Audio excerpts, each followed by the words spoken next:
반갑습니다, 여러분. 자, 이번 시간 나머지 정리와 인수 정리에 대해서 한번 공부해 보도록 할게요. 우리 용어에서 이미 느껴지듯이 이번 시간은 누구에 대해서 관심 좀 갖겠다? 그렇지, 나머지에 대해서 관심 좀 갖겠다. 근데 이 나머지라는 게 어떤 특정한 상황에서만 우리가 얘기를 하는데, 선생님이 그거를 미리 이렇게 좀 캡처해 놨습니다. 자, 첫 번째부터 읽어 볼게요. 다항식 fx를 1차식, 자 무슨 식? 오케이, 1차식으로 나누었을 때 나머지를 r이라고 하면 r은 바로 f의 알파가 된다. 자, 이게 뭔 소리냐? 선생님이 다시 얘기해 줄게요. 우리 다항식 fx가 있습니다. 그런데 이 fx를요 요렇게 생긴 1차식으로 나눌 거예요. 즉 요렇게 나눌 겁니다. 그럼 몫이 당연히 뭐가 있겠죠? 모르니까 나는 Q라고 한번 놔볼게요. 그리고 나서 나머지가 R이라고 나오면 분명히 이 fx는 우리는 이렇게 쓸 수 있을 겁니다. 항등식으로 x-알파 곱하기 qx 더하기 r입니다. 쓸 수 있겠죠? 항등식입니다. x에 관한. 그럼 당연히 x에다가 뭘로도 성립이 되니까 선생님은 여기에 자연스럽게, 그렇지, 수치대입법을 열심히 익힌 친구라면 너를 0으로 만드는 x값을 참 넣어보고 싶다. 그죠? 그래서 x에 알파를 집어넣는 겁니다. 그러면 결과가 좌변의 식은 f 알파가 되고 우변은 다 날라가죠. 이거 0입니다. 그죠? 누구만 남겠더라? r만 남겠더라. 그럼 나머지가 바로 이 좌변에 원래 나눗셈을 당했던 식에다가 x값 대신 얼마? 알파를 집어넣으면 그 계산값이 나머지다 라고 우리가 얘기할 수 있다는 거예요. 물론 당연히 여기서 알파가 의미하는 건 이 1차식을 0으로 만드는 값이죠. 그죠? 요 1차식을 0으로 만드는 x값이라고 기억해 놓으면 되실 겁니다. 그죠? 자, 이 원리를 고스란히 이제 또 똑같이 설명한 건데 두 번째 식은요. 자, 다항식 fx를 이번에 1차식 ax 플러스 b로 나눈답니다. 결국 차이는 x항의 개수가 뭐가 건덕지가 더 있다는 얘기인 거죠. 1이 아닌 뭔가 다른 게 있다는 거예요. 자, 여전히 그래도 우리가 그 1차식으로 나누었을 때 나머지를, 어이구 이거 너무 길게 적었어. 1차식으로 나누었을 때 이 나머지를 또 r이라고 한다면 그때 나머지 r은 f의 마이너스 a분의 b다. 자, 이것도 마찬가지입니다. 쌤이 이것도요 fx식을,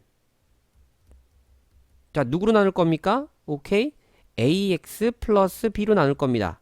그럼 여전히 몫이 얼마인지도 모르니까 또 이렇게 q라고 적어주고요. 나머지가 얼마래요? r이라고 했습니다. 그럼 여기서도 마찬가지로 우리는 fx를 x에 대한 다항식 ax 플러스 b에다가 qx 오시고 너는 나머지야 라고 이렇게 적을 수 있겠죠. 자, 마찬가지입니다. 수치대입법이에요. 선생님 x에다가 얼마를 넣을 겁니까?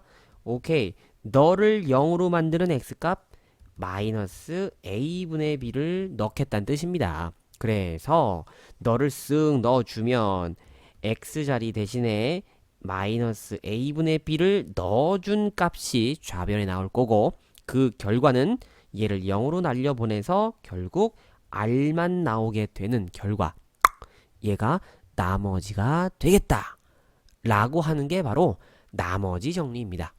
자, 크게 어렵지 않죠? 근데 이 상황은 조금 기억해 두세요. 뭐냐면 나머지 이제 실전 문제에 연결되는 실전 개념인데 이 나머지 정리는요 반드시 여러분이 1차식으로 나눴을 때만 적용할 수 있는 원리예요.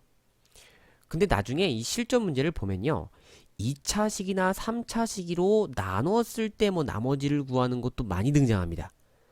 자, 근데 그 2차식 또는 3차식에 대한 그 나머지 정리는요 결과론적으로 얘기하면 그 나누는 식이 1차식을 다시 포함할 수 있게 인수분해 되어지는 모습으로 나타나질 겁니다.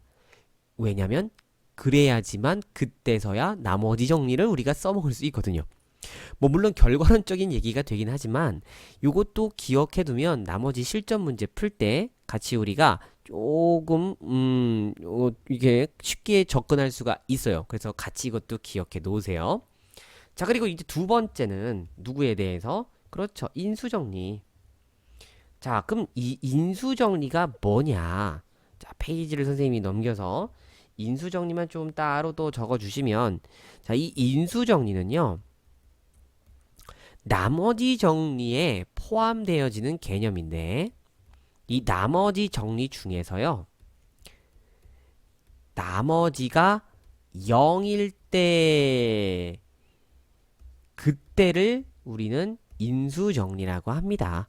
이게 무슨 얘기냐면, 자, fx식을 우리가 뭐 x 마이너스 알파라는 1차식으로 나눴어요. 자, 그럼 몫이 qx라고 할게요. 그리고 나서 나머지가 얼마여야, 그렇죠? 0이어야 인수정리라고 했대요. 그러면 잠깐만요. 나머지가 0이라고요, 선생님? 그럼 나머지가 0인 걸 우리는 어떻게 국어로 표현했죠? 나누어 떨어졌다라고 나누어 떨어짐 이라고 분명히 국어적으로 표현했죠. 나누어 떨어졌을 때 인수정리라고 우리가 얘기를 하는군 하고 기억해놔도 전혀 다른 게 없어요. 그러면 다시 식을 썼다면 이거는 색깔을 좀 바꿔서 자, fx는 x-알파 곱하기 qx 이렇게 두 다항식 혹은 뭐 여러 개가 될 수도 있죠. 식들의 곱으로 표현이 되어지면 우리는 누굴 적용할 수 있다? 인수정리를 적용할 수 있다. 요 말이 어렵게 아니고 그냥 아까 여기 요 식을 0으로 만드는 x가 얼마였죠? 알파. 그거를 집어넣으면 결론입니다. f의 알파는 얼마로 세? 0으로 세. 이게 그냥 인수정리인 겁니다. 별거 없죠, 그죠? 자, 근데 이 인수정리에서 중요한 건 이 과정을 역으로 설명한 게 중요합니다. 뭐냐면요. 만약에 x에다가 알파를 넣었대요. 그 말인즉슨 f 알파인 거죠. 그랬는데 그 계산 결과가 0이 됐답니다. 그럼 이건 여러분 무슨 뜻일까요? 이 상황을 위의 상황을 거꾸로 얘기한 거니까 너 fx 너는 x가 알파가 됐을 때 0이 되는 1차식 즉 x-알파라는 식으로 나누어 떨어지니 그 식으로 마치 묶이는 즉 인수분해가 되어지는 꼴로서 모양이 변형되겠다 라는 게 인수정리의 성질입니다. 더 이상 뭐 얘기할 게 없습니다. 그런데 이 나머지 정리와 인수정리를 이용한 문제가 엄청 유형이 다양합니다. 그래서 단순하게 이 개념이 내가 이해가 됐다고 해서 여기서 그치면 안 돼요. 반드시 예제를 통해서 우리가 다양한 문제를 내 것으로 습득하고서 실전 문제를 대비해야 좋은 성적을 거둘 수 있습니다. 이거는 꼭 명심해 주도록 해요.